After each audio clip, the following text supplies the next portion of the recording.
गटारालाही लाजवेल अशा आपल्या मुखातनं उद्गार काढणाऱ्यांकडनं या व्यतिरिक्त अजून काही बोललं जाईल अशी मुळातच जेनजींची अपेक्षा नाही. सडक छाप आम्ही नाही, कदाचित तुम्हीच आहात किंवा तुमच्या सरकारमधली काही लोक आहेत.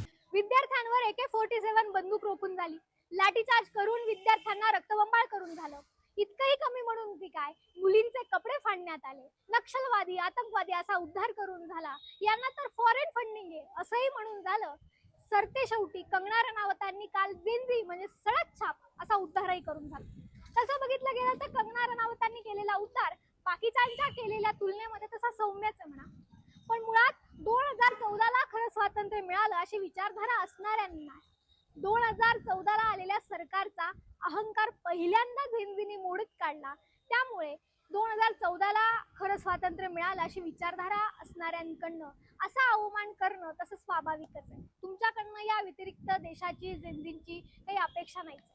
मुंबई म्हणजे पाकव्याप्त काश्मीर असं म्हणत देशाचा अपमान करणारे खरं तर गटारालाही लाजवेल अशा आपल्या मुखातनं उद्गार काढणाऱ्यांकडनं या व्यतिरिक्त अजून काही बोललं जाईल अशी मुळातच जेनजींची अपेक्षा नाही.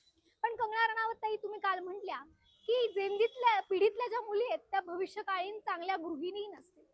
अहो, पण आधी आम्हाला गृहिणी व्हायचंय का हा प्रश्न तर विचार. म्हणजे तुम्ही ऍक्टिंग करणार, ऍक्टिंग मध्ये करिअर झालं नाही तर मग तुम्ही लोकसभेत भारतीय जनता पक्षाची गुलामगिरी करून लोकसभेचं तिकीट मिळवणार, मग तुम्ही खासदार होणार. आणि जेनजी पिढीतल्या तरुणींनी मात्र भविष्यकाळीन गृहिणी व्हावं असा तुम्ही अट्टहास करणार. कंगनाताई, अहो असं चालणार नाही. भविष्यकाळीन मुलींनी काय करावं हा विचार करण्यापेक्षा वर्तमान काळात तुम्ही संसदेत बसण्याच्या पात्रतेच्या आहात का याचा एकदा आत्मपरीक्षण केलं तर फार बरं होईल. बोलताना तोंड सांभाळून बोला. ही जेनजी पिढी तीच आहे जी सीमेवर अग्निवीर म्हणून काम करते. जेनजी तीच आहे जे तरुण पोरं काळी आई हिरवी करून देशाचं पोट भरतात. जेनजी पिढी नवीन तरुण उद्योजक क्षेत्रात उल्लेखनीय काम करते. जेनजी पिढी तीच आहे स्पर्धा परीक्षांचा अभ्यास करून योग्य उत्तम प्रशासकीय अधिकारी होते. जेनजी पिढी तीच आहे जी कुटुंब आणि रोजगार, कुटुंब आणि नोकरी सांभाळून उत्तम काम करते. आणि हो, उत्तम फक्त गृहिणी म्हणूनही काम करणारी हीच जेनजी पिढी आहे. आणि ऐकायला जरा जड वाटेल पण बहुमत असणाऱ्या सरकारचा अहंकार मोडीत काढणारी पिढी सुद्धा हीच जेनजी आहे. तुम्ही खऱ्या अर्थानं असं बोलताना जेनजी पिढीचा अपमान तर केलाच, पण धर्मेंद्र प्रधानांच्या मुलीपासून तर महाराष्ट्रातल्या देवेंद्र फडणवीसांच्या मुलीपर्यंत तुम्ही जेनजी पिढीचा अपमान केला.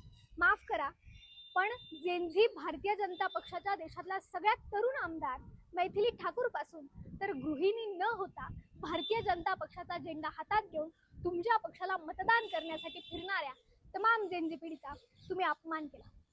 खऱ्या अर्थानं बघायला गेलं तर तुम्ही माफीच मागितली पाहिजे. या जेनजी पिढीकडे व्यवस्थेला देण्यासारखं काहीच नाही. कंगनाताई, जेनजी पिढीकडे देशाच्या व्यवस्थेला आरसा दाखवण्याची धमक आहे. या जेनजी पिढीकडे तुमच्या अहंकाराला उत्तर देण्याची धमक आहे. या जेनजी पिढीकडे लोकशाहीच्या मार्गाने आपला हक्क मिळवण्याचा हक्क, अधिकार आणि धमक सुद्धा या जेनजी पिढीकडे.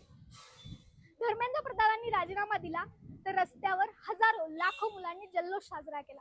सडक छाप आम्ही नाही, कदाचित तुम्हीच आहात किंवा तुमच्या सरकारमधली काही लोक आहेत.